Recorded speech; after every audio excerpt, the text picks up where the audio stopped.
Alcohol తాగేస్తాను, cigarette కాల్చేస్తాను, గుట్కాలు నములుతాను, నాకు ఏదైనా వచ్చిందంటే వెంటనే తగ్గాలి అని అంటే వెళ్ళి అలోపతిలోకి వెళ్ళి అది చేసుకో. అందుకోసమే అది మనకు అదృష్టంగా మనకు వచ్చింది. అది ఇప్పుడు చెప్పాలంటే ఈ అలోపతి సిస్టము చాలా అదృష్టం అండి మనకు ఉండడం. ఎమర్జెన్సీ మెడిసిన్ బాగుంటుంది దాంట్లో. రెండోది సర్జరీస్ ఏమైనా అవసరమైతే సర్జరీ చేయడానికి ఈ రెండింటికి బాగుంటుంది.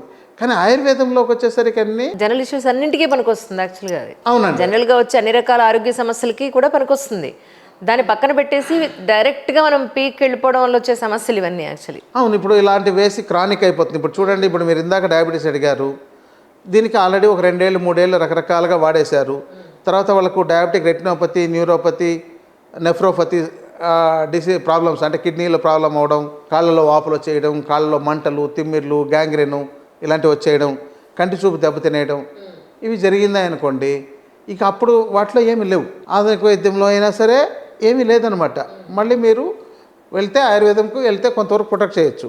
అదేదో ముందే వచ్చునంటే అన్ని రకాలుగా ఇదే ప్రొటెక్ట్ చేయొచ్చు కదా, ఇలాగే కాపాడి ఉండొచ్చు కదా. కరెక్ట్. ఆ ముందు రారనమాట. ఇంకెక్కడ లేదన్న తర్వాత మాత్రమే చేతులు ఎత్తేసిన తర్వాత వస్తారు. ఆ సందర్భంలో ఏమీ చేయలేము. అంటే ఏదైనా టెంపరీగా ఉంటే ఇవ్వచ్చు తప్ప